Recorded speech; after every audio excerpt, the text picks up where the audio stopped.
제가 오늘 참 무거운 주제인데 사실은 이 누가복음 8장 말씀은 제가 개척할 때 붙들었고 지금까지도 계속 붙들고 있는 말씀이고 많이 묵상한 말씀입니다.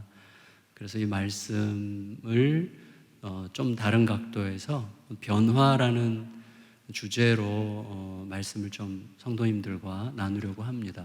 수원제일교회는 워낙에 이제 저희한테 많이 알려진 유명한 교회고 또 이 교회에서 오랜 세월 하나님의 은혜를 사모하고 또 신앙의 뿌리를 내려오신 성도님들과 함께 이 변화라는 주제를 가지고 이야기를 나눈다는 게 참 이렇게 약간 긴장이 됩니다. 그리고 변화라는 게 무척 중요하고도 쉽지 않은 주제이잖아요.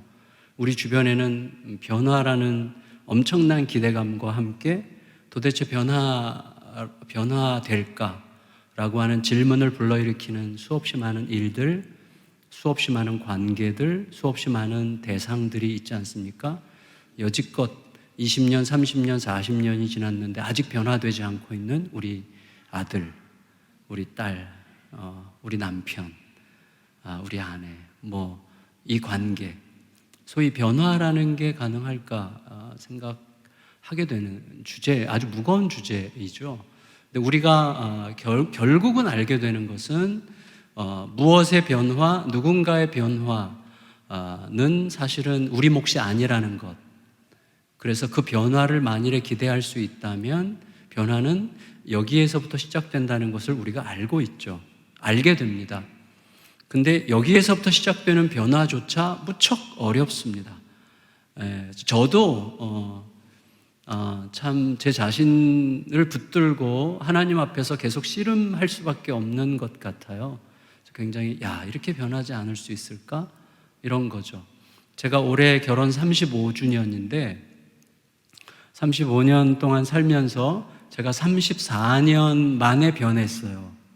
우리 부부관계가 34년 만에 부부관계가 변했습니다.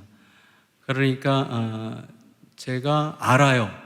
아내를 어떻게 대해야 된다는지, 여자와 남자의 특징이 어떻게 다른지, 그리고 여자는 내가 뭘 설명하고 문제를 해결하려고 하면 안 되고 공감하고 들어주면 맞장구를 쳐주면 된다. 이런 거 다 아는데 안 돼요. 근본적으로 문제 해결자이기 때문에 무슨 얘기를 들으면 꼭 여보, 당신이 꼭 그렇게까지 생각할 필요 없어. 당신이 이렇게 생각하지 않고 이렇게 생각하면 지금처럼 그렇게 힘들어하지 않아도 될 거야 라고 남자의 입장에서 계속 이야기를 하게 되지. 와, 진짜 힘들었겠다. 당신 힘들게 한 그 미친놈 누구야? 이런 얘기 잘 못해요. 34년 걸렸어요, 제가. 34년. 그래서 작년에 아내랑 무척 많이 싸웠고 이혼할 뻔 했다가 이제 얼마 전에 제가 회개하고 아내한테 고백을 했습니다. 왜냐하면 아내가 교회에 대해서 갈등을 할 때 제가 항상 교회 편에 서서 그럴 수밖에 없는 이유를 설명해요. 아내는 저한테 말하기까지는 얼마나 많이 고민하고 말할 사람이 저밖에 없기 때문에 말을 한 건데 제가 당신 왜 그렇게 생각해? 이렇게 생각하면 될 거라고 말하는 순간 제 아내는 망망대해에 떠있는 외로운 섬이 되는 거예요. 그거를 느끼면서도 몰랐어요, 잘. 교육자들에 대한 아내의 컴플레인이 있을 때 무조건 교육자 편에 서서 여보, 어차피 나랑 일할 사람은 교육자들인데 가만히 있어. 이렇게 얘기하면 제가 굉장히 괜찮은 목사인 것 같았는데 아내는 완전히 소외되고 시어머니와 아내 문제 사이에 뭐가 있어도 제가 자꾸 이제 어머니를 변호하게 되는 거 아니겠어요? 그럴 수 없다, 그럴 수밖에 없다 이렇게 늘 생각했지만 제가 작년에 선언했어요, 아내에게. 제 아내가 굉장히 좀 좀 이렇게 쑥스러워하고 이렇게 내성적인 스타일이거든요. 그러니까 저한테 한번 말할 때 얼마나 힘들게 말했겠어요? 근데 그날 제가 아내가 그날도 이렇게 불평을 할 때 하나님께서 은혜를 주셨습니다. 사랑스럽게 보이더라고요. 그래서 여보, 당신이랑 교회 사이에 갈등이 생기거나 심각한 문제가 생기면 당신이 교회가 힘들어지면 내가 개척한 교회이긴 하지만 그날로 사임할 수 있어. 난 이 교회는 나 없어도 되지만 당신은 나 없으면 안 될 것 같아. 그렇게 얘기를 했어요. 두 번째, 당신이랑 우리 교육자님들 사이에 문제 생기면 나 100% 당신 편이야. 그 교육자 그날로 나가는 날이야. 세 번째, 당신이랑 우리 어머니 사이에 문제 생기면 내가 어머니한테 가서 얘기할 거야. 엄마, 앞으로 1년 동안 안 올래. 제가 이렇게 아내한테 얘기했는데요. 아내가 진짜? 그래서 진짜야. 믿어줘. 그랬어요. 그 다음날 아내가요. 진짜 그렇게 수줍어하고 내성적인 아내가 아침에 밥을 하다가 춤을 추더라고요. 제가 깜짝 놀랐습니다. 지금도 너무 행복해요, 아내가. 그래서 제가 변화라는 게 이렇게 힘든 거구나. 별것 아니거든요. 사실 별거 아니에요. 왜냐하면 아내에 대한 저의 마음은 똑같거든요. 근데 엄청난 변화가 엄청나게 간단하게 일어날 수 있는데 그 엄청나게 간단한 그것이 34년 걸리더라고요. 변화와 관련해서 우리가 생각해야 될 가장 중요한 건 뭐냐면 변화는 여기서부터 시작돼야 되는 건데 그의 변화, 그 사람의 변화, 그 상황의 변화를 기대할 수 없어요. 그건 내 몫이 아닌 거예요. 하나님은 내가 변해야 그가 변할 가능성이 있다고 예측할 수 있는 거다. 이런 식으로 말씀하시잖아요. 그래서 우리가 흔히 제가 10여 년 전에 여기 노회 교사 강습회 저녁 강사로 온 적이 있어요. 근데 그때도 그런 얘기를 제가 했던 기억이 나는데 우리가 늘 하는 말이에요. 누구나 다 아는 말입니다.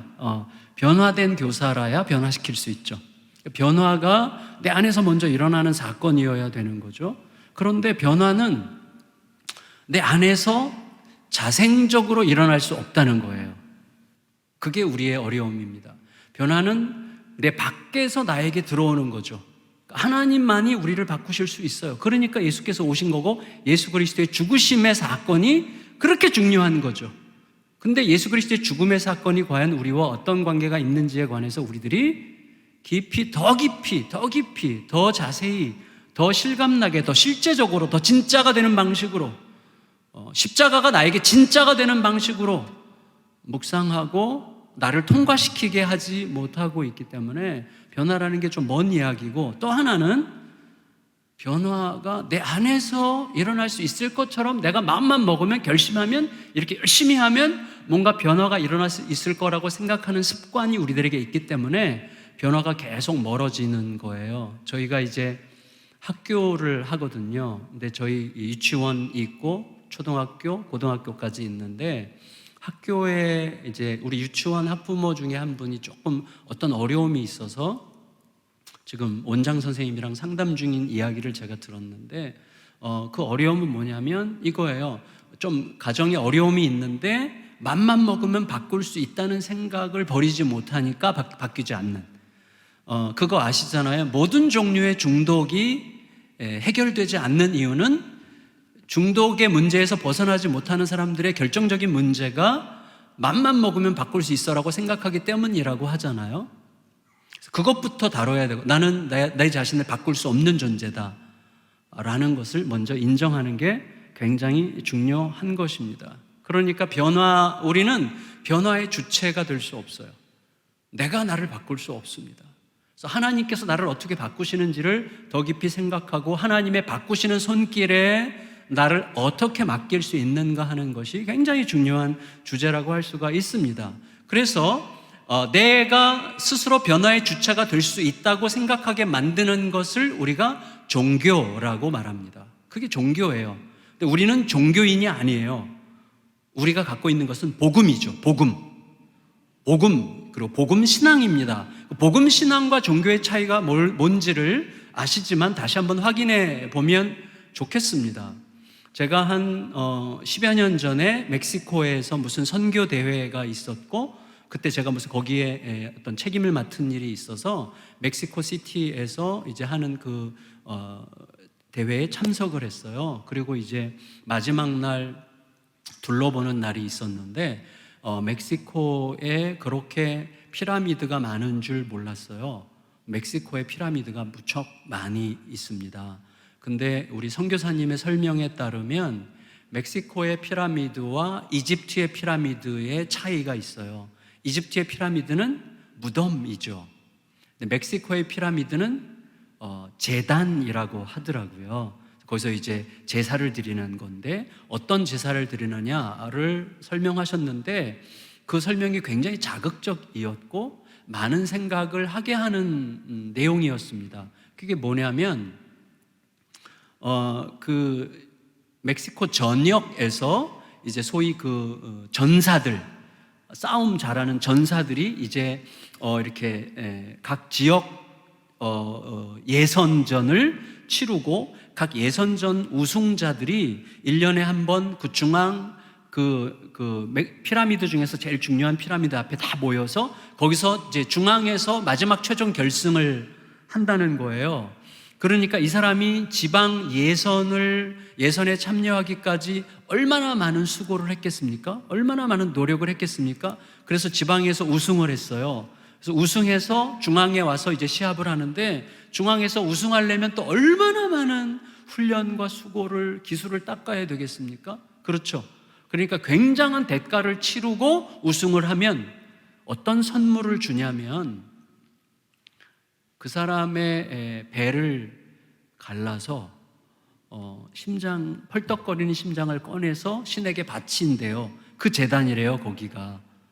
아니, 어떻게 그렇게 너무 잔인하잖아요. 그런 잔인한 칼질의 희생양이 되기 위해서 그런 엄청난 수고를 치른다는 게 말이 되는가? 말이 돼요. 왜냐하면 그렇게 내 배를 갈라서 심장을, 펄떡거리는 심장을 꺼내서 신에게 바쳐질 때 그 사람은 신의 아들이 된다는 거예요. 신의 아들. 그러니까 신의 아들이 되려면 적어도 신의 아들이 되는 정도의 대가를 기대한다면 내 심장을 꺼내서 바치는 대가를 치러야 된다는 거죠. 그게 종교입니다. 무슨 말이냐 하면 적어도 신으로부터 내가 무슨 집 한 채 받는다, 자동차 모닝 한 대 받는다, 이런 대가를 기대하고 내 심장을 꺼내 주겠습니까?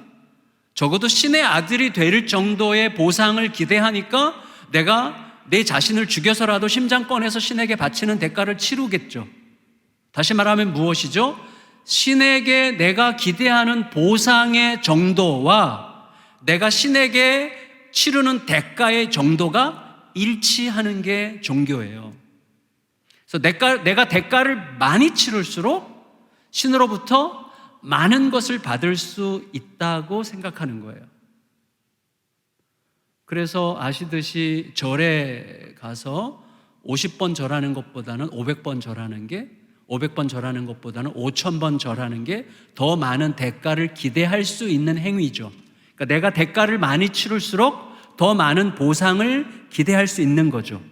다시 말하면 이걸 조금 비약하면 나는 신이 나를 좋아하게 할 수도 있고 싫어하게 할 수도 있죠. 내가 잘하면 신이 나를 좋아하고 내가 잘못하면 신이 나를 싫어하죠. 다시 말하면 내가 여기서 신으로 하여금 나를 좋아하게도 할 수 있고 나를 싫어하게도 할 수 있죠. 다시 말하면 내가 신을 조종할 수 있죠. 그게 종교예요. 그래서 종교는 무능한 것입니다. 왜요? 나라는 존재, 우리가 알잖아요. 나라는 존재가 얼마나 누추한 존재인지, 얼마나 죄덩어리인지, 그런 누추하고 죄덩어리인 나 같은 존재에 의해서 조종당하는 따위의 신을 못하러 믿습니까?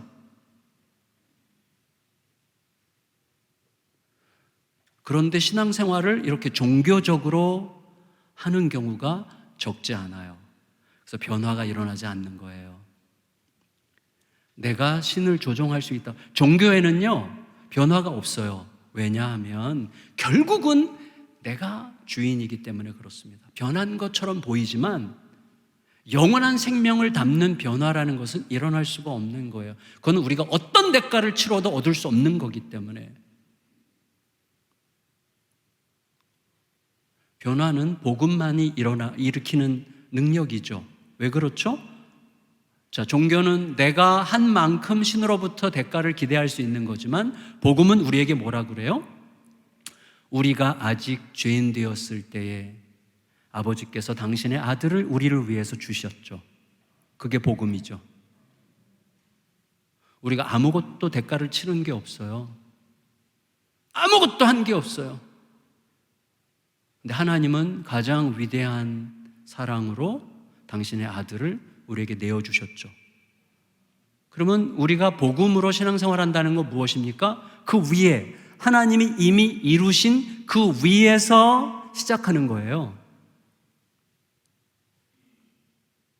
그게 내 안에서 사실 하나님께는 완전히 진짜 사건인데 우리 안에서는 아직도 진짜가 안 되고 있는 경우가 굉장히 많습니다. 자꾸 두려워해요. 자꾸 의심해요. 자꾸 힘들어해요. 성도 여러분, 자, 하나님께서 우리를 변화시킨다는 사실을 언제 경험하냐면 하나님의 말씀이 진짜라는 것을 내 삶으로 받아들여 순종할 때 확인되는 것입니다. 자, 무슨 말이냐면 저는요 40대 초반까지 목회를 해야 되나 말아야 되나 무척 많이 고민했습니다.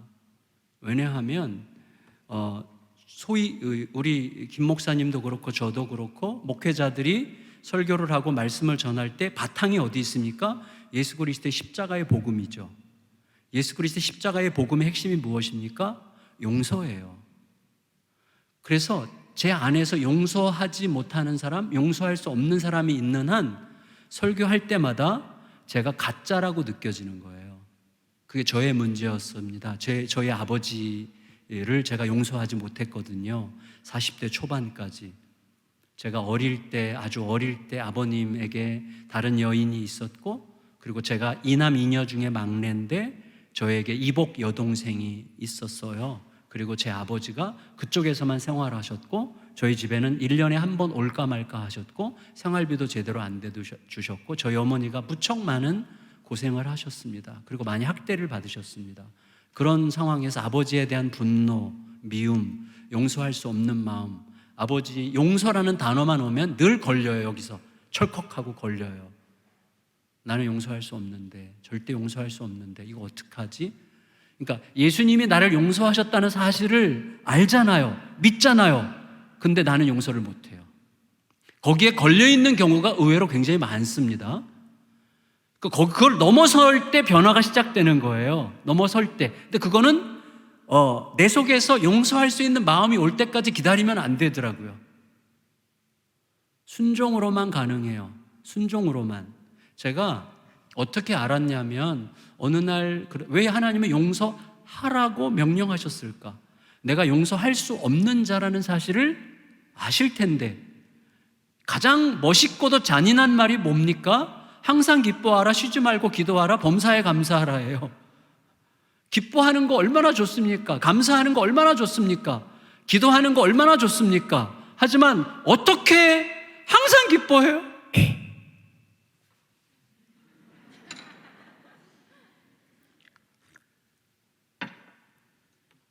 와, 이 세련된 거 봐. 수건을 여기다가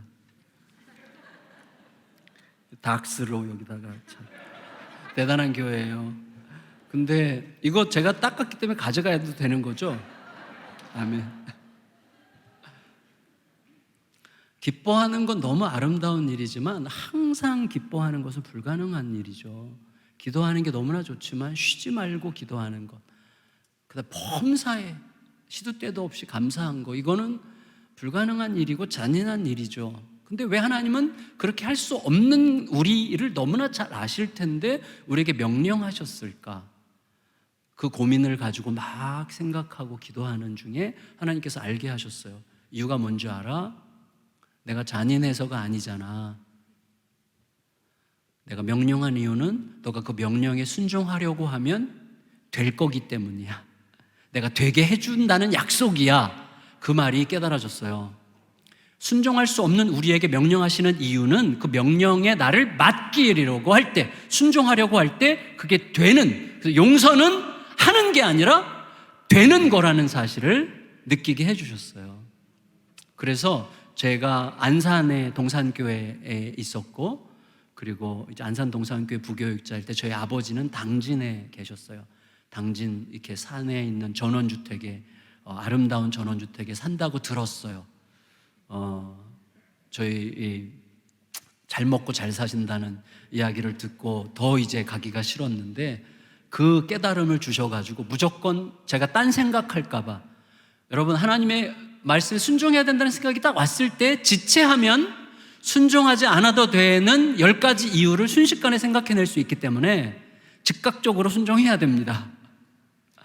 그래서 무조건 차 몰고 갔어요. 그래서 아무 생각 없이 저거는 제가 잔머리가 굉장히 빨리 돌아가기 때문에 그냥 생각하지 않으려고 막 몰아내면서 그냥 문으로 벨 누르고 들어갔어요. 깜짝 놀라셨죠, 아버지가. 들어가자마자 딴 말 할까 봐 딱 얘기했어요. 용서할게요. 들어가자마자. 이게 황당하죠. 저희 아버지 입장에서는. 아버지 용서할게요. 저는 아버지를 용서하고 싶지 않습니다. 용서가 안 됩니다. 근데 하나님께서 계속 용서는 명령이라고 하셔서 그 명령에 순종하려고 왔습니다. 아버지 용서합니다. 그랬어요. 근데 저희 아버님이 이렇게 얘기하셨어요. 미안해. 내가 미쳤었어. 딱 2마디 하셨어요. 2마디 듣고 제가 바로 나왔어요. 그러니까 몇 분도 안 걸렸어요.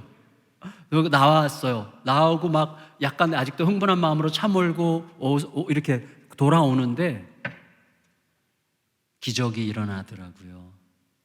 용서가 되더라고요. 정말 신기한 경험이었어요.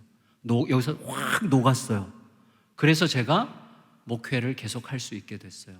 그 다음부터 너무 많은 게 보이기 시작하더라고요.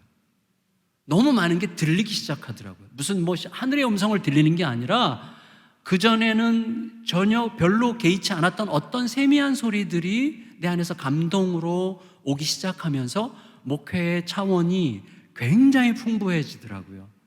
그리고 진실함이 시작되더라고요. 거기서 어떤 종류의 진실함이, 여전히 제 안에서 거짓됨이 많이 있지만 어떤 매듭이 탁 풀리는 계기가 있었던 것입니다. 그러면 자, 이제 중요한 것은 그러면 어떻게 하면 순종할 수 있는가죠.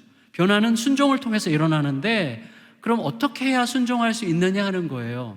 어떻게 해야 순종할 수 있죠? 알아야 되죠. 알아야 순종할 수 있죠.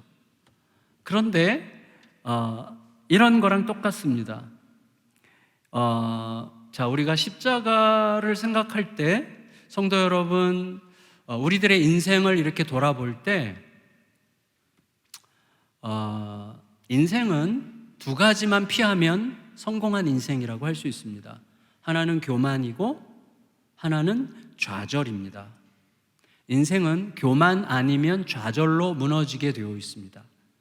그래서 교회에서도 신앙생활을 시작할 때는 하나님 앞에서 우리에서 제일 많이 나오는 단어가 내가 누구관대입니다. 내가 누구관대, 내가 뭐길래, 내가 뭐라고 이런 사랑을 주시나, 내가 누구관대. 근데 신앙생활이 조금씩 진행되면서 교만해지면 내가 누구관대가 내가 누군데로 바뀌죠. 내가 누군데로 바뀌면 이제 무서워지는 거예요. 그래서 자신에게 항상 물어야 돼요. 내가 누구관대에서 언제 내가 누군데 이걸로 바뀌었지? 내가 누군데의 증거는 뭐죠?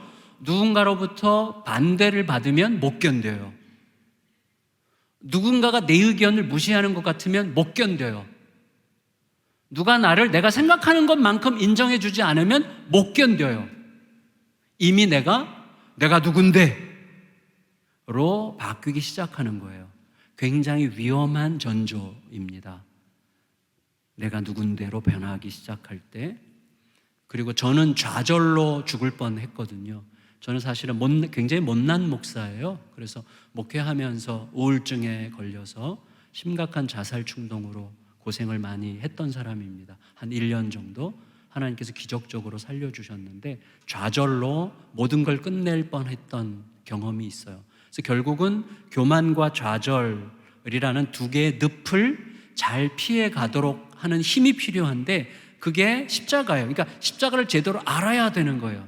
아는데 제대로 알아가야 되는 거죠. 예를 들어서 이제 오늘 좀 아까 식사하면서 우리 김근영 목사님이랑도 우리 복음 운동하는 그 우리 모임에 대해서 얘기를 잠깐 그냥 스쳐 지나가듯이 할 기회가 있었는데, 사실 제가 이제 몇몇 목사님들이랑 그 복음 운동, 복음적 교회 개척 운동, 복음적 교회 갱신 운동을 이제 같이 하는 그룹이 있는데, 거기서 우리가 자주 확인하는 내용이 있어요. 그게 뭐냐면 이거예요. 십자가 앞에 서서 우리가 늘 십자가 얘기하는데, 십자가 앞에 계속 서서 깨달아야 될 게 있는데 이 두 가지다. 이 두 가지를 제대로 깨달으면 우리는 절대 교만할 수도 없고 절대 좌절에 빠지지 않을 수 있다. 그러므로 가장 성공적인 인생을 살 수 있는 거다. 십자가가 우리를 그 길로 가게 한다. 이 두 가지를 기억하자. 이런 거를 늘 확인하거든요. 이 두 가지가 있는데 아마 들으셨을지도 모르겠는데, 혹시 못 들으셨거나 들으셨거나 괜찮아요. 반복이 중요하니까 저도 수천 번 반복을 했는데 저를 한번 따라해 주시겠어요? 십자가가 우리에게 가르쳐 주는 것 첫 번째, 이겁니다. 따라해 주세요. 나는 내가 생각하는 것보다 훨씬 나쁜 놈이다. 네, 우리 권사님들, 여집사님들은 다르게 얘기하셔도 돼요. 다시요. 나는 내가 생각하는 것보다 훨씬 나쁜 놈이다. 얼마만큼 나쁜 놈이에요? 예수님께서 십자가에서 죽으셔야 할 만큼. 예수님께서 십자가에서 죽으시지 않으면 안 될 만큼 나쁜 놈이죠, 제가. 그거를 잊지 않아야 내가 누구 관대에서 머물 수 있어요. 십자가 앞에서는 항상 그걸 깨닫게 됩니다. 나는 내가 생각하는 것보다 훨씬 나쁜 놈이야. 예수께서 십자가를 지시지 않으면 안 될 만큼. 그러면 어떻게 되죠? 우리가 보통 기도할 때는요, 내가 나쁜 놈이라는 걸 인정해요. 그렇죠? 나 같은 죄인이 어디 있습니까? 기도할 때는, 하나님 앞에 기도할 때는 나 같은 죄인이 없고 이 본래만도 못한 죄인이고, 정말 그래요. 그 진심이에요. 그런데 이제 예배 끝나고 나갈 때 누가 너 욕하던데? 그러면 뭐? 누구야? 뭐 이러면서 이제 난리가 나는 거죠. 그러니까 우리가 하나님 앞에서 이 벌레 같은 죄인이라는 고백이 그때만 진짜예요. 그러니까 십자가가 그때만 있어요. 십자가를 거기다 두고 나가는 거예요. 그러니까 기도할 때는 십자가 앞에서 기도하는데, 기도 끝나고 나갈 때는 십자가 거기다 두고 내 몸만 나가는 거예요. 십자가를 들고 나갔을 때 누가 너 누가 뒤에서 막 욕하고 다니더라? 그러면 십자가를 보고 나는 내가 생각하는 것보다 훨씬 나쁜 놈이야. 예수께서 십자가에서 죽으실 만큼. 그렇지. 그래? 누구야? 내가 찾아가야지. 왜? 찾아가서 말할 거야. 뭐라고 말할 거야? 두고 봐. 찾아가요. 말해요. 이렇게 말하면 되죠. 날 좀 아는구나. 날 좀 아는구나. 근데 모르는 거 있어. 네가 생각하는 것보다 훨씬 더 나쁜 놈이야. 예수님께서 십자가에서 죽으시지 않으면 안 될 만큼. 이게 아는 거죠. 이게 진짜가 되면요, 교회 안에서, 가정 안에서 굉장히 많은 문제가 안 됩니다. 두 번째가 있어요. 두 번째. 십자가가 우리가 가르쳐주는 두 번째. 따라해 주시겠어요? 나는 내가 생각하는 것보다 훨씬 위대한 사랑을 받았다. 얼마만큼? 하나님의 아들 예수께서 십자가에서 죽어주실 만큼. 그러니 어찌 좌절할 수 있겠어요? 십자가가 내 앞에 있으면 좌절을 피할 수 있습니다. 좌절을 이길 수 있습니다.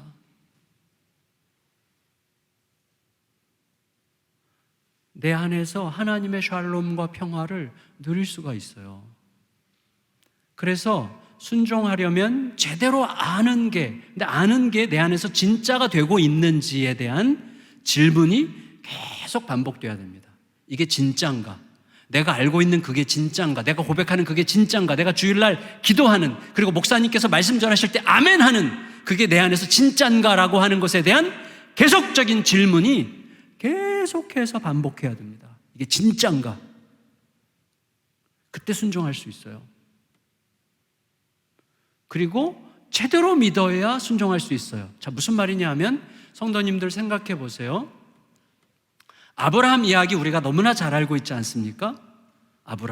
아브라함이 본토 친척 아비집을 떠날 때 적어도 본토 친척 아비집을 떠나려면 떠날 힘이 있어야 되죠. 떠날 힘이 있어야 떠나죠. 떠날 힘이 어느 정도로 커야 됩니까? 본토 친척 아비집을 떠나게 할 만큼 커야 떠날 수 있죠. 근데 그 당시에 본토 친척 아비집을 떠난다는 것은 죽음의 시대였어요. 그때는 본토 친척 아비집에서 함께 어울려서 공동체로 사는 게 생명이었죠. 전부였죠. 그러니까 그것을 떠나면 죽을 수 있는 시대였습니다. 혹은 죽음을 각오해야 되는 시대였습니다. 죽기를 각오하지 않으면 할 수 없는 일이 본토 친척 아비집을 떠나는 일이었습니다. 그 당시가. 그러니까 아브라함에게 왔던 믿음의 힘, 하나님이 주신 믿음의 힘은 아브라함으로 하여금 죽음도 불사하게 만드는 힘이었다는 거예요. 그러니까 아브라함을 만나주시는 하나님이 아브라함에게 엄청난 믿음을 불러일으키는 분으로 경험된 것입니다. 다시 말하면 아브라함이 지금까지 알아왔던 어떤 신들과는 완전히 다른 차원의 신, 너무나 아름답고 너무나 존귀하고 너무나 인격적으로 부유하고 내 전 인생과 인격을 맡겨도 될 만큼 엄청난 신뢰를 주시는 분으로 아브라함이 여호와 하나님을 경험했던 거예요. 그 하나님에 대한 경험이, 그 크심, 하나님의 그 크심에 대한 깨달음이, 하나님의 그 크심에 대한 믿음이, 내가 이 집을 떠나서 죽더라도 이분을 따라서 갈 수 있을 만큼 이분은 매력적인 분이야 라는 깨달음이 있었기 때문에 아브라함은 본토 친척 아비집을 떠나서 하나님을 믿고 간 거죠. 굉장한 믿음이에요. 하나님이 엄청난 믿음을 주셨기 때문에 간 거죠. 믿음은 결국 하나님에 대한 이야기예요. 하나님을 누구로 생각하느냐 하는 문제입니다. 조금 있다가 제가 다시 그 부분을 말씀드리겠는데, 근데 우리가 알듯이 아브라함이 어떻게 됐습니까? 아브라함이 약속의 땅에 도착하자마자 기근 만났잖아요. 약속의 땅에 도착하자마자 기근을 만났고, 기근을 만났을 때 아브라함이 하나님께 묻지 않습니다. 하나님께 묻지 않고 곧바로 어디로 갔죠? 애굽으로 갑니다. 그렇죠? 애굽 가면 굶어 죽지 않을 거라고 생각한 거죠. 자, 그러면 아브라함이 약속의 땅에 도착했을 때 약속의 땅에서 기근을 만났고, 기근을 만나자마자 애굽으로 피했다고 하는 것은 하나님에 대한 실망 혹은 의심이 있었기 때문이라고 말할 수 있어요. 약속의 땅에 머무르지 않았습니다. 하나님께 묻지 않았습니다. 어떤 의심이 생긴 거냐면 이런 의심이죠. 약속의 땅에 웬 기근이야? 약속의 땅에는 기근 따위는 있으면 안 돼. 저는요, 오늘 이 주제가 너무 마음에 들어요. 앞으로 4주 동안에 우리는 성도입니다. 제가 제일 좋아하는 단어가 성도거든요. 목사님 그거 어떻게 하시고? 목사님 내 속에 들어왔다가 나가신 것 같아. 제가 제일 좋아하는 단어가 성도거든요. 성도. 저도 목사로 천국 가지 않고 성도로 천국 가는 거잖아요. 성도. 너무 좋아요. 그리고 목사님이 선택하신 그 성경 말씀, 너무너무 아름다운 말씀이죠. 자, 그러면 아브라함이 약속의 땅에 도착했는데 하나님께 묻지도 않고 애굽으로 떠난 이유가 뭐라고요? 의심한 거죠. 뭘 의심했어요? 약속의 땅에 기근 따위는 있으면 안 돼. 약속의 땅에 웬 기근이야? 내가 무슨 희생을 하고 왔는데, 어떤 대가를 치르고 어떤 희생을 하고 여기까지 왔는데 어떻게 기근이 여기 있어? 이거 말이 돼? 이런 생각. 약속의 땅에는 기근 따위는 있으면 안 돼. 두 번째, 이 기근으로부터 하나님은 나를 지켜주지 못할지도 몰라 라고 하는 생각 때문에 애굽으로 간 거죠. 묻지 않고. 그러면 생각해 보세요. 아브라함의 질문을 다시 우리가 도전해 보겠습니다. 약속의 땅에 기근 좀 있으면 안 됩니까? 성도의 삶에 환난 좀 있으면 안 됩니까? 성도의 삶에 고통 좀 있으면 안 됩니까? 그 고통이 전부가 아니잖아요. 그 고통이 목적지가 아니잖아요. 아브라함, 우리가 믿음의 여정을 갈 때 그 아브라함의 시험에 들게 되어 있어요. 어떻게 내가 그동안 하나님 앞에 헌신을 했는데, 어떻게 내가 수고를 했는데, 어떻게 충성을 다했는데, 어떻게 나한테 이런 결과를 줄 수가 있는 거야? 라고 말한다면 그것은 어떤 말이죠? 이게 내 인생의 최종 결과야 라고 내가 스스로 생각하고 있는 거죠. 아니거든요. 근데 어쨌거나 아브라함은 하나님 앞에 그렇게 의심을 했습니다. 그런데 약속의 땅에 기근 좀 있으면 안 됩니까? 기근을 통해서 오히려 더 위대한 하나님을 발견할 수 있잖아요. 기근을 통해서 더 크신 하나님을 만날 수 있잖아요. 헨리 블랙컵이라는 목사님이 이렇게 얘기를 했어요. 나사로가 살아있을 때 가지 않으시고 죽으실 때 가신 이유는 하나님, 더 크신 하나님을 보여주시기 위함이다. 우리가 다 아는 거죠. 두 번째, 그 기근으로부터 하나님께서 나를 지켜주시지 못할 거라는 생각은 내 상상일 뿐이죠. 하나님께서 기근 가운데서도 약속의 땅이니까 하나님께서 말씀하실 때까지 버티기로 결정하고 버티면 하나님께서 생각지도 못했던 놀라운 샘물을 통해서, 물줄기를 통해서 나를 살리시고 새롭게 먹이시고 더 크신, 더 은밀하신, 더 놀라우신 하나님의 은혜를 경험하게 하실 수도 있겠죠. 그러니까 믿음의 길은 뭐냐면, 우리가 믿음의 길을 가지 못하는 굉장히 중요한 이유는 하나님보다도 내 판단을 더 믿기 때문이거든요. 하나님의 약속보다도 내 판단을 더 믿기 때문이죠. 그러니까 하나님을 의심하는 거죠. 하나님에 대한 의심은 곧 내 판단에 대한 믿음이죠. 하나님의 약속보다도 내 판단을 더 믿는 게 의심이죠. 그래서 의심이 일어날 때 어떻게 하면 됩니까? 그 의심을 의심하면 되는 거죠. 그래서 제 자신에게도 늘 얘기합니다. 의심이 일어날 때 그 의심을 의심해라. 의심을 의심해야 됩니다. 우리 속에 수없이 많은 의심들이 일어나는데 그 의심이 정당한 건지 합당한 건지를 의심할 수 있어야 됩니다. 그러므로 오늘 성도님들과 제가 나누려고 하는 말씀의 핵심이 이제부터인데, 그러면 믿음을 제대로 알아야, 의심하지 않는 믿음을 제대로 알아야 우리가 그 믿음을 위해서 순종하고 순종함으로 변화가 경험될 수 있겠는데, 그러면 그 믿음의 실체가 뭔지를 우리가 좀 잠깐 생각하고 마치겠습니다. 이게 굉장히 중요한 주제입니다. 아까 목사님과 여러분이 함께 읽으셨던 이 말씀은 워낙 유명한 말씀이죠. 절 보세요. 굉장히 중요한 말씀이라고 생각되고 여전히 제 안에서 끝없이 질문되고 저의 대답을 요청하고 있는 말씀입니다. 믿음이 뭔가? 나는 그 믿음 위에 서 있는가? 이 문제인데, 예수님께서 제자들과 함께 배를 타고 건너편 마을로 가려고 하셨어요. 그 가자고 제안하신 분이 예수님이세요. 제자들은 단지 예수님의 제안을 따라서 간 것뿐입니다. 예수님이 가자고 하셔서 따라간 것뿐이에요. 근데 따라가다 보니 풍랑이 왔어요. 근데 제자들이 볼 때 그 풍랑은 사람을 죽이는 풍랑이었어요. 그렇죠? 사람을 죽이는 풍랑이었습니다. 제자들이 누구예요? 대부분이 어부 출신이에요. 그리고 그 갈릴리 호수에서 자라났고 갈릴리 호수에 능숙한 사람들이죠. 그런데 갈릴리 호수에서 그렇게 능숙한 사람들이 볼 때 사람을 죽일 만한 풍랑이라고 판단했다면 그건 진짜죠. 어마어마한 풍랑이죠. 그러니까 그들의 판단을 믿어야죠. 어부 출신들이 이건 사람을 죽이는 풍랑이라고 판단했으니까 얼마나 대단했겠습니까? 예수님은 주무시고 계셨죠. 이건 우리들의 현실 속에서 경험하게 되는, 반복적으로 경험하게 되는 상황이죠. 하나님의 뜻인 줄 알고 행한 거예요. 하나님의 뜻이라고 확신하고 그 길을 간 거예요. 근데 갔는데 이게 말이 안 되는 죽음 같은 고통이 찾아오는 거예요. 그런데 예수님은 아무 관심도 없는 듯이 아무리 불러도 대답이 없네.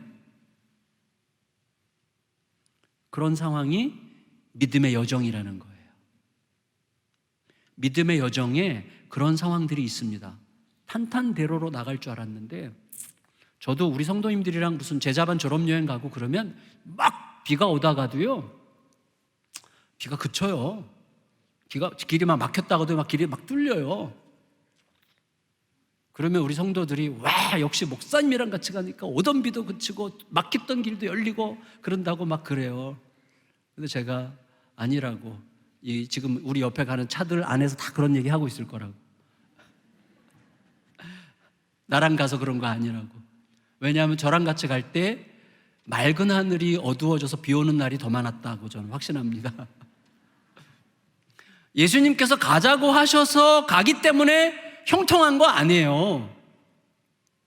예수님께서 가자고 하셨고 예수님과 함께 가기 때문에 무조건 형통한 게 아니라 예수님과 함께 있는 것 자체가 형통이죠. 예수님께서 가자고 하셨고 예수님께서 가자고 했고 예수님이 거기 계신데도 불구하고 사람을 죽일 것 같은 풍랑을 만날 수 있는 거예요. 제자들이 너무나 당황했습니다. 그래서 예수님을 막 흔들어 깨웠더니 예수님께서 먼저 문제 해결해 주셨어요. 바람과 풍랑을 잠잠케 하신 다음에 예수님께서 질문하셨어요. 뭐라고 물으셨죠? 너희 믿음이 어디 있느냐? 너희 믿음이 어디 있느냐? 자, 그러면 우리가 생각해야 됩니다. 예수님께서 제자들에게 너희 믿음이 어디 있느냐라고 물으실 때 예수님께서 의도하셨던 믿음은 도대체 어떤 건가? 예수님은 어떤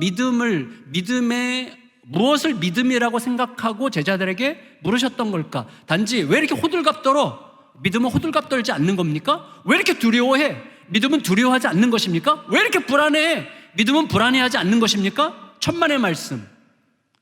저는 믿음은 두려워할 수 있는 거라고 생각해요. 믿음은 불안해할 수 있는 거라고 생각해요. 예수님께서 겟세마네 동산에서 기도하실 때 두려워 떠셨어요. 힘들어 하셨어요. 내가 심히 고민하여 죽게 되었으니 나를 위해서 좀 기도해 줘라, 이렇게 말씀하셨습니다.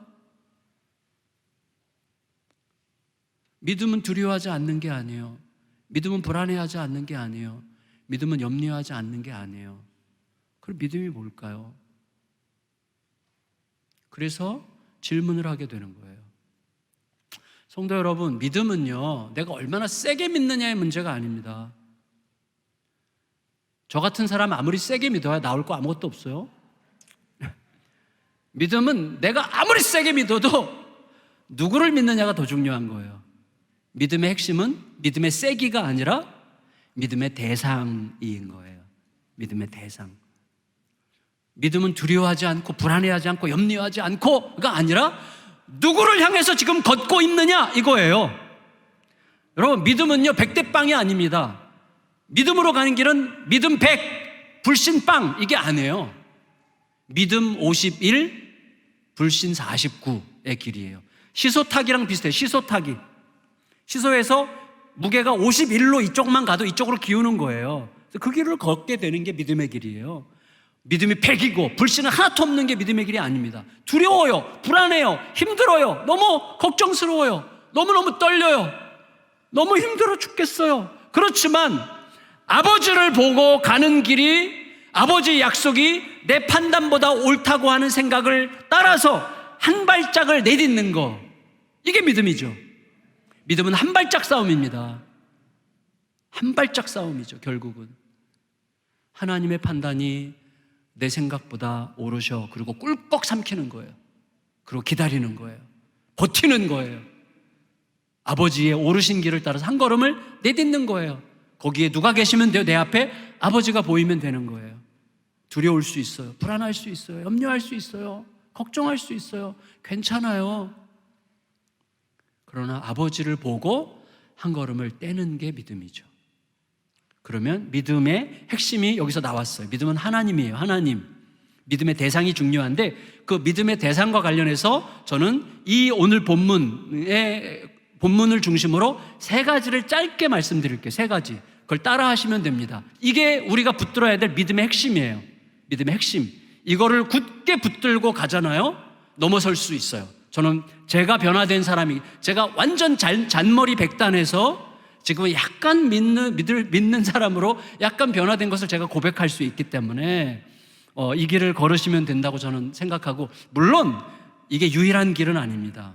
여러분들이 훨씬 더 놀라운 방식으로 잘 걸으실 수 있을 거라고 생각하는데, 어쨌거나 믿음의 3요소라고 제가 부르는 이 세 가지를 꼭 기억해 주시기 바랍니다. 따라해 주세요. 믿음의 첫 번째 요소는 이겁니다. 누가 선장이냐? 이거를 의도적으로 늘 물으셔야 돼요. 누가 지금 선장이지? 내가 선장 노릇하고 있는 거 아닌가? 제자들이 그렇게 호들갑 떨지 않으려면 선장을 믿으면 돼요. 자기들이 그렇게 호들갑 떠는 이유는 뭐죠? 자기들이 선장 노릇을 하려고 하는 거예요. 가자고 하신 분이 선장이죠.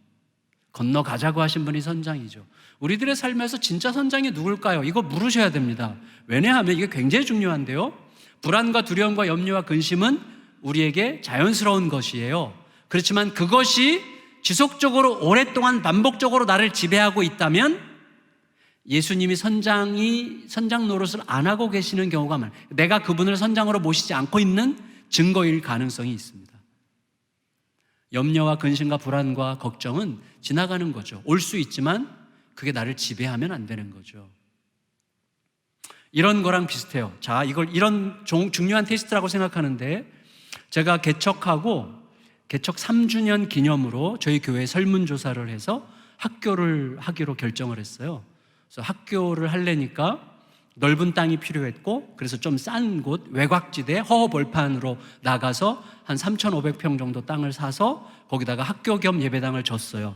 그래서 한 100억 정도가 들었습니다. 결혼이래요. 교회 개척 3주년 때 이제 건축을 했어요. 그래서 4주년 때 이제 입당을 했는데, 자, 중요한 건 뭐냐면, 그러고 나서 빚을 70억 정도 빚을 졌어요. 성도들이 한 30억 정도를 헌금하시고 70억의 빚을 졌는데, 국민은행에서 저희에게 대출을 해줄 때 저희 교회가 조금 이렇게 성장을 좀 빨리 하는 중이었기 때문에 2년 거치 기간을 줬고, 2년 동안은 이자와 원금을 어느 정도 해서 매월 5천만 원 정도씩만 갚으면 되는 걸로 했는데, 그 정도는 저희가 이제 빠듯하게 갚아나갈 수 있었습니다. 그런데 2년 후부터는 이 국민은행 같은 데는 이게 세요, 원금 상환이. 그래서 2년 후부터는 원금 상환을 2배로 늘려요. 그래서 거의 매달 이자까지 9,800만 원씩을 내야 돼요. 2년 후에는. 제가 간이 버가지고 뭐 합시다. 그래가지고 국민은행 대출을 받았어요. 2년 동안 저는 기하급수적으로 성장할 줄 알았는데, 교회가 그 외곽으로 나가고 나서 교회가 완전 소강 상태로 들어갔어요. 2년 동안 아무 변화가 일어나지 않았어요. 예, 주여 그렇게 해주셔서 정말 감사합니다. 엄청 위로가 되네. 근데 교회가 여전히 빠듯했어요. 저희가 이제 또 건방을 떠느라고 성도들에게 선교, 복지, 장학, 이웃 돕기 이런 거는 일체 줄이지 않고 계속 늘려가겠습니다. 믿음으로 갑시다. 그리고 이제 했는데 헌금이 별로 안 늘었어요. 그래가지고 시간이 거의 다 왔습니다. 이제 한 달쯤 후에는 이제 이게 2배로 뛰는데 여력이 없어요. 완전히 여력이 없는 상황이에요. 그래서 제가 기도를 시작했는데요. 특별히 이제 작정을 하고 기도를 하는 거예요. 새벽마다 너무너무 힘든 거예요. 이게 진짜 이 짐이라는 게 너무너무 무거운 거예요. 뭐 별로 성도님들은 별로 걱정 안 하시는 것 같아 보여요. 물론 제 눈이겠죠. 저 혼자 막 짐을 짊어지고 쫙 교회 가다가 사라지고 싶어요. 교회 가다가 증발해버리고 싶은 이런 마음이 들었습니다. 그래서 새벽마다 이제 기도를 하는 거죠. 앞에 앉아서 어떻게 하면 좋습니까? 어떻게 하면 좋습니까? 막 기도를 하면 하나님께서 명확하게 얘기하세요. 이 교회를 누가 시작했는가? 하나님이십니다. 이 교회의 주인이 누구냐? 하나님이십니다. 그러면 이 문제를 누가 해결하겠느냐? 하나님이십니다. 아멘. 선장이 하나님이 선장이십니다, 이거예요. 하나님이 시작하신 교회, 하나님이 주인이신 교회, 그러므로 하나님께서 이 문제를 해결하실 줄 믿습니다. 아멘. 하면 막 담대해지는 거예요, 새벽에. 그리고 막 든든하게 평화가 찾아와요. 든든한 평화가. 내개강 같은 평화가 막 찾아와요. 근데 그 평화에 수명이 있어요. 수명. 그래서 이 평화가 한 일주일 가요. 일주일쯤 지나면 뭐 이전보다 좀 더 불안해져. 막 와요. 다시 막 아무 변화도 일어나지 않고. 그럼 다시 또 막 열심히 기도해요. 똑같아요. 이 교회를 누가 시작했느냐, 이 교회 주인이 누구냐, 이 문제를 누가 해결하겠느냐. 주님이십니다. 주님이십니다. 주님이십니다. 아멘 하고 나면 다시 평화가 오는데, 얘가 조금씩 수명은 점점 단축돼요. 이제 한 3박 4일 이렇게. 그 나중에 한 달이 거의 다 가는데 아무 변화도 일어나지 않고, 이게 그러니까요, 아침에 평화, 저녁 때 불안. 이게 뭐 매일 반복이 되는 거예요. 매일. 야, 너무너무 고통스러웠습니다. 그러던 차에 저희 교회 성도 중에 친구가 새마을금고 서울시 택시 운전사 조합에서 연락이 왔어요. 그쪽이랑 연결이 돼가지고 그쪽에서 지점장님이 저희 교회에 대출을 해주는, 우리 교회 상황을 쭉 보고 대출해줘도 되겠다. 우리가 국민은행 거를 대환해주고, 그리고 이자는 0. 몇 %만 높게 할 수 있는데 그거는 뭐 큰 차이 없다. 그리고 놀라운 것은요, 제가 은퇴할 때까지 이자만 내도 된다는 거예요. 그런 조건으로 새마을금고에서 연락이 왔어요. 그 평화가 찾아오는데요, 이 평화는 수명이 없어. 이 지점장이 주는 평화는 수명이 없다. 하나님이 주시는 평화는 수명이 있는데, 이 지점장님이 주시는 평화는 수명이 없어요. 제 속에서 지점장님이 하나님보다 더 강한 자더라고요. 그래서 제가 심각해졌어요. 사실은 보통 하나님이 그 새마을금고 택시 운전사 조합을 통해서 응답을 주셨다라고 해석하면 되잖아요. 돼요? 그래도 별 문제 없었을 거예요. 그렇게 해도 상관없습니다. 근데 저는 걸렸어요. 제가 워낙에 이렇게 아주 잔머리로 움직이는 잘하는 죄책감이 늘 있었기 때문에, 뭐가 걸렸냐면, 하나님께서 내가 책임져 라고 말씀하실 때 느꼈던 평화와 새마을금고에서 우리가 책임집니다 라고 했을 때 그 평화의 퀄리티가 달라요. 이 퀄리티가, 이 은행이 주는 평화의 퀄리티가 훨씬 양질의 이 퀄리티예요.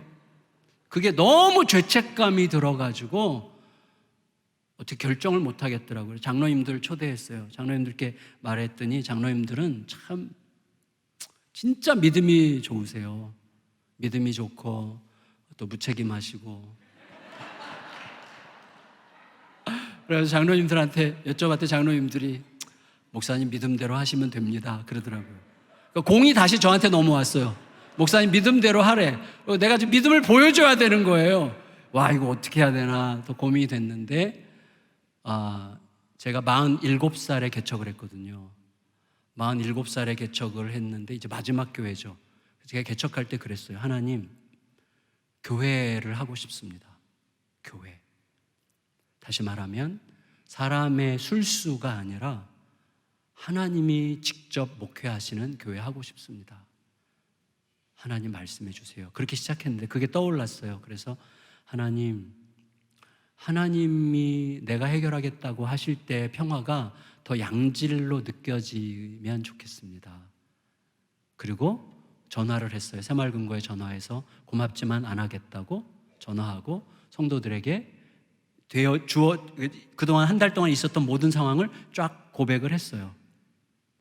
그래서 은행 대출 받지 않고 그냥 가겠다. 우리 교회가 문을 닫을 수도 있는데 우리 교회가 문을 닫으면 이 지역에 있는 교회들이 얼마나 좋아하겠냐. 그래서 하나님의 은혜로 알고 문을 닫읍시다. 문을 닫게 되면. 그 말로 성도들을 협박하고 성도들의 팔을 비튼 거죠. 그래서 그 믿음으로 갑시다 선언을 했고 엄청 두근두근 했는데 그래도 믿음으로 가기로 결정하니까 편안해지더라고요. 근데 1년 딱 지나고 났더니요, 진짜 정확하게 그 전해보다 결산을 했는데 성도들이 전해보다 6억 원을 정확하게 헌금을 더했어요. 그러니까 월 평균 5천만 원씩을 헌금을 더한 거죠. 그리고 해결이 자연스럽게 넘어가서 지금 아주 평화롭게 가고 있습니다. 근데 어쨌거나 제가 말씀드리려고 하는 핵심은 선장이 누구냐 하는 문제는 참 간단치 않은 문제다 하는 거예요. 이거는 끝없이 질문해야 될 문제라는 것을 알게 됐습니다. 엄청난 질문이 필요해요. 진짜 내 선장이 누구지? 누가 지금 날 끌고 가려고 하는 거지? 많은 경우에 제 선장은요, 제 육체의 욕심이거나 아니면 내 존재감이에요. 저 같은 경우는 내가 사람들에게 어떻게 비춰질 것인가, 이렇게 하면 사람들이 날 어떻게 봐줄 것인가, 사람들이 박수를 쳐줄 것인가, 뭐야 라고 할 것인가, 이게 저에게는 너무 중요해요. 그래서 이것 가지고 엄청난 사투를 벌이게 하셨어요. 그래서 내 존재감을 증명하려고 하는 욕망이 내 선장 노릇을 하지 않는 게 저에게는 제일 큰 과제예요. 지금도 그것과 싸우고 있습니다. 하나님, 내 존재감을 증명하려고 하는 욕망이 하나님의 자리를 차지하지 않게 해주십시오. 이게 저의 큰 싸움입니다. 여전히 진행형이지만 하나님께서 계속해서 이렇게 일하시고 계시는 것을 느끼게 됩니다. 자, 누가 내 선장이냐? 이게 믿음의 굉장히 중요한 문제. 믿음은 대상 문제라고 그랬어요. 그러니까 누가 내 선장이냐를 계속 확인하는 게 믿음의 이야기예요. 그때 변화가 시작됩니다. 두 번째, 따라해 주세요. 나는 내 선장을 어떤 분이라고 생각하는가? 아까 우리 읽은 말씀의 마지막 절에서 예수님께서 바람과 풍랑을 잠잠케 하셨을 때 제자들이 이렇게 얘기했습니다. 와, 이분이 누구시길래 바람과 물을 명함에 순종하는고 그랬죠. 자, 그렇게 말했던 제자들은 예수님과 오랫동안 같이 있었던 제자들이고 예수님을 누구보다 잘 알고 있다고 생각할 수 있는 제자들이고 이 세상에 존재하는 많은 사람들 중에서 누구보다 예수님과 가까이 있는 제자들이죠. 예수님을 모른다고 말할 수 없는, 예수님을 누구보다 잘 안다고 말할 수 있는 제자들인데 그들이 우리는 예수님을 알았지만 이런 분인 줄 몰랐네 라고 고백한 거죠. 와, 이분이 누구길래 바람과 물을 명령하는데 순종하지? 그랬잖아요. 그러니까 우리는 예수님이 어떤 분이라는 것을 알아왔지만 사실은 예수님이 이런 분인 줄 몰랐어, 그 말이죠. 다시 말하면 무슨 말이죠? 예수님이 이런 분인 줄 알았다면 다르게 반응했을 텐데, 그 말이죠. 맞죠? 예수님이 이런 분인 줄 진작에 알았더라면 다르게 반응했을 텐데, 그 말이죠. 그러니까 우리가 이렇게 정의할 수 있죠. 현실에 대한 우리의 태도, 현실에 대한 우리의 반응은 내가 우리 주님을 어떤 분으로 알고 있느냐가 결정하는 거다. 그게 믿음이에요. 모든 사람들은요, 자기가 예수님을 어떤 분이라고 생각하고 있느냐로 살아요.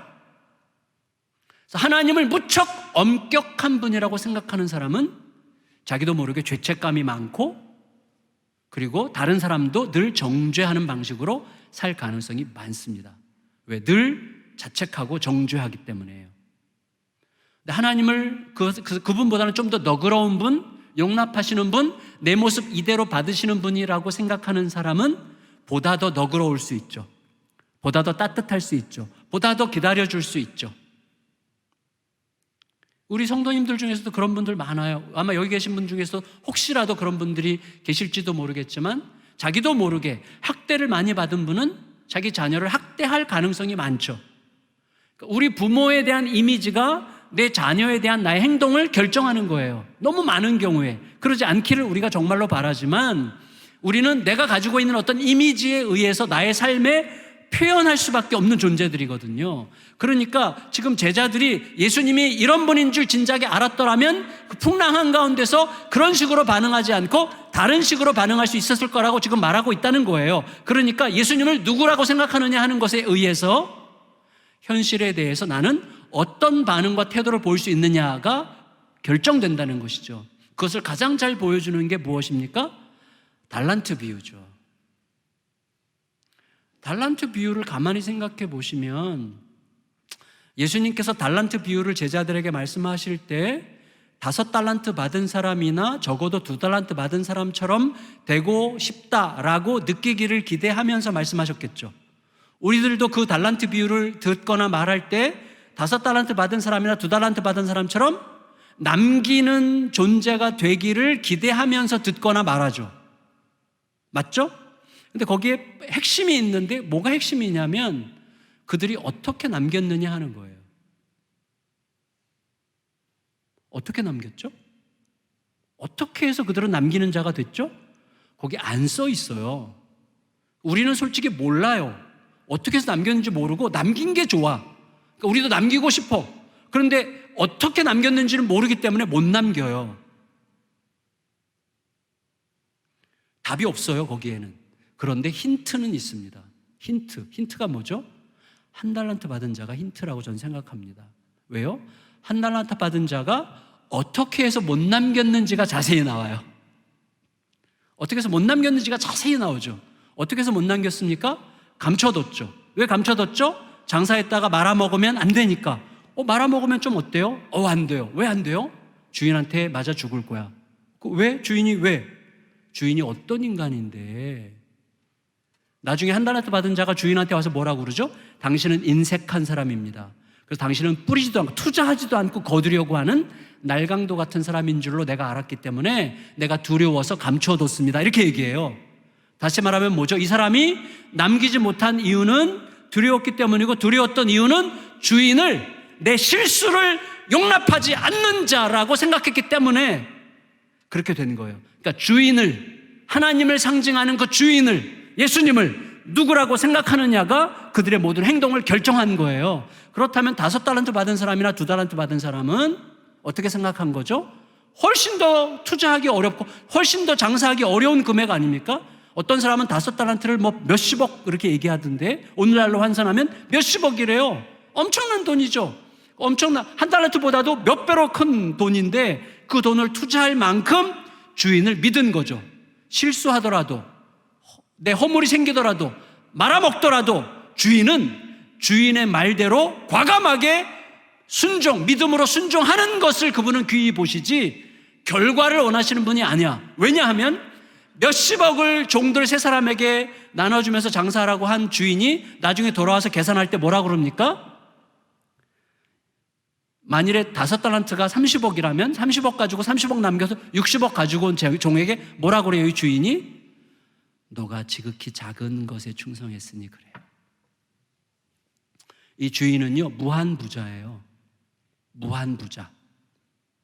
우리 하나님이 무한부자 아니세요? 근데 우리는 그 하나님 앞에서 실수할까봐 너무 두려워. 어느 정도로? 아예 순종도 못해. 내가 용서한다고 말했는데 그 인간이 싸가지 없게 굴면 내가 용서한 게 억울해가지고 어떻게 살아?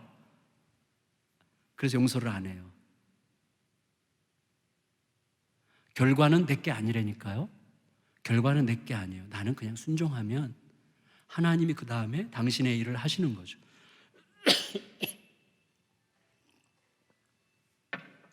그러니까 중요한 건 뭡니까? 우리의 인생은 그 선장을, 하나님을, 내 주님을 어떤 분이라고 생각하고 있느냐에 의해서 우리의 모든 태도와 선택과 결정이 달라지고 그 태도와 선택과 결정이 우리의 내일을 만드는 거예요.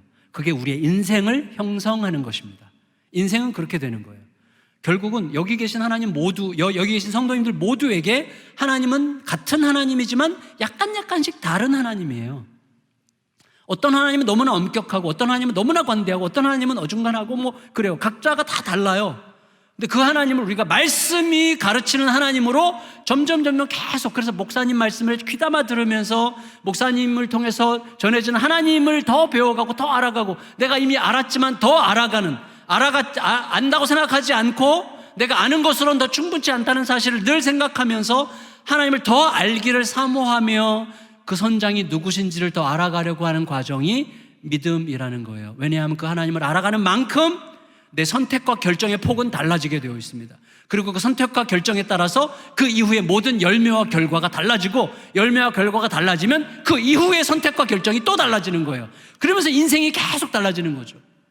우리의 인생은 지금까지 계속 선택과 결정에 의한 과정 아닙니까?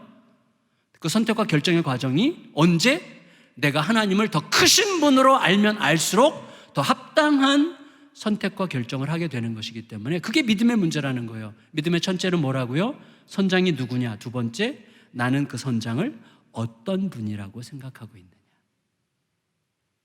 마지막 세 번째 믿음의 요소는 그 선장이 뭐라고 말씀하셨는가입니다. 저에게는 이제 제가 개척을 하고 여기까지 오는 과정에서 이게 제일 중요한 3요소고 그 중에 세 번째입니다. 그래서 저는 오늘도 어제도 계속해서 오늘 하나님께서 뭐라 하시지? 그걸 무척 듣고자 합니다. 혼자 듣는 게 쉽지 않기 때문에 공동체 안에서 함께 들으려고 교육자들과도 계속 함께 듣는 이제 루트를 만들어 놓고 합니다. 그런데 어쨌거나 성도님들과도 함께 들으려 이제 하는 과정들이 이렇게 있는데 어쨌거나 그게 저로서는 참 중요한 하나님께서 이끄심이라고 생각이 됩니다. 왜 이게 중요한가 하면 보세요. 지금까지 예수님께서 제자들에게 보여주신 예수님의 모습은 그 당시에도 환자를 치료하는 의료 어떤 법이 있었잖아요. 그러니까 의료 처치 방법들이 있었는데 예수님의 방법은 너무나 독특했죠. 그 당시에는 뭔가 말똥이나 섞어가지고 지푸라기랑 섞어서 붙인다든지 여러 가지 조치가 있는데 예수님의 치료법은 뭐예요? 말씀이에요. 일어나 걸어가. 그러니까 그리고 귀신 들린 자도 쫓아내는 방법이 굉장히 그때 복잡하고 사람 죽이기도 하는데 예수님은 나가. 말씀이에요. 그러니까 그래서 제자들이 그동안 경험했던 예수님은 뭐냐면 말씀이 곧 현실이 되게 하시는 분이죠. 그게 예수님이에요. 말씀이 곧 현실이 되게 하시는 분. 그러니까 말씀이 곧 현실이에요. 예수님은 일어나라, 일어나고 귀신아 나가라, 그럼 귀신이 나가죠. 바람과 풍랑까지도 잠잠하라, 잠잠하죠. 말씀이 곧 현실. 다시 말하면 예수님이 빛이 있으라 하심에 빛이 있게 하신 창조주시죠. 예수님이 당신을 그런 모습으로 드러내셨어요. 그러니까 그 다음부터 중요한 건 하나밖에 없어요. 뭐죠? 그분이 뭐라고 그러셨지? 그분이 말씀하신 게 곧 현실이기 때문에 그분이 뭐라고 그러셨지만 들으면 되는 거예요. 제가 제 자신에게 늘 하는 얘기가 있어요. 뭐냐면 이거예요. 이게 저에게 주신 하나님의 은혜인데 저는 평생 내일 무엇이 있을 줄 알았어요. 언젠가는 내가 생각하는 어떤 멋있고 아름다운 어떤 그림, 대단한 무엇이 있을 거라고 늘 생각했는데 가도 없더라고요. 가도 없어. 어느 날 깨닫게 하셨어요. 그날은 없다. 제가 이런 거랑 비슷해요. 저희 둘째 딸이 별명이 잠자는 숲속의 공주예요. 왜냐하면 저희 아이가 완전 4차원인데 지금 23살인데 막내가 셋째 딸인데 이 아이가 지금도 꿈속에 사는 느낌이에요. 4차원 세계 속에 살아요. 저희가 이 아이의 별명을 잠자는 숲속의 공주라고 부른 이유는 언젠가 왕자님이 오셔서 키스하면 깨어날 거야. 그날만 기다려. 그날만 손꼽아 기다려요. 이 아이가 고등학교 1학년 때 어느 날이었어요. 그날도 아침에 제가 출근하는데 9시가 다 됐는데 이 아이가 자빠져서 주무시고 계시더라고요. 학교를 가야 되는데 안 가. 그래서 너 학교 안 가니? 그랬더니 왜? 그냥. 그래서 제가 나갈래다가 다시 들어와서 이 아이를 기도하려고 하나님 왕자님이 꼭 오게 해주시옵소서. 왕자님이 꼭 빨리 오게 해주시옵소서. 막 기도하고 이제 딱 나가려고 그러는데 하나님께서 내 가슴 속에선가 어디선가 이런 깨달음을 주셨어요. 왕자님은 오지 않을 것이다. 그럼 어떡해요? 왕자님이 안 오면 어떡해요? 그랬더니 하나님께서 주신 응답이 뭐냐면 너의 사랑이 왕자님이다. 너의 사랑이 이 아이에게 입맞추게 해라. 그래서 이 아이를 깨웠어요. 아빠가 너 사랑한다고 생각해? 아니. 그럼 어떻게 하면 아빠가 널 사랑한다고 느낄 것 같아? 내가 원하는 거를 좀 해줘야지. 너 원하는 게 뭔데? 자퇴. 그래서 그 주에 다 자퇴했어요. 그리고 지금까지 한 거의 5년 이상을 지멋대로 열심히 살고 있습니다. 근데 엄청난 인내의 시간이죠. 엄청난 인내의 시간 속에서 이 아이와 저 사이에 엄청난 우정이 쌓이고 있어요. 제가 십자가를 배워가고 있어요. 십자가를. 그리고 이 아이가 지금 서서히 변화되어 가는 것을 이제 보고 있는데 제 안에서 사랑이 죽음이라는 것을 깨닫게 하시는 과정이에요. 이게 너무너무 중요한 과정인데 어쨌거나 이거랑 비슷한 거예요. 이게 뭐냐면 제가 늘 제 자신에게 생각하는 건 이거예요. 나는 내일에 무엇은 없다. 그게 바로 그게 있다면 오늘이다. 오늘을 어떻게 사느냐가 중요한 것인데 우리는 내일에 관심이 많지만 내가 오늘 만나는 하나님은 나의 내일로부터 오신 하나님이죠. 하나님은 나의 과거와 현재와 미래를 한꺼번에 보시면서 오늘의 나를 상대하시기 때문에 내가 오늘 나를 만나시는 하나님의 말씀에 제대로 귀를 기울이면 그것이야말로 나의 내일을 위한 가장 확실한 선택이라는 것을 알게 됐어요. 내가 오늘 만나는 나의 하나님은 나의 내일로부터 오신 하나님입니다. 그러므로 그가 뭐라고 말씀하시는지를 들으면 그게 곧 내일의 나의 현실이 될 것입니다. 그걸 믿는 거예요. 예수님께서 제자들에게 얘들아 호수 저편으로 건너가자 하셨죠. 그 말은 뭐죠? 얘들아 호수 저편으로 건너가다가 배가 뒤집혀져도 우리는 건너가게 될 거야 그 말이죠. 왜? 그분이 말씀하셨으니까.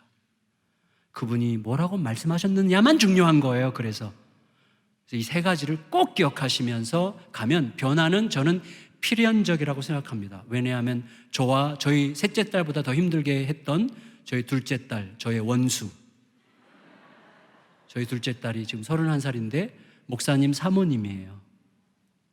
저랑 너무너무 사랑하는 사이예요. 이 과정을 통해서 바뀌어요. 확실히. 여러분 이 세 가지에서 변화를 위해서는 순종을 위해서는 믿음이 뭐라고요?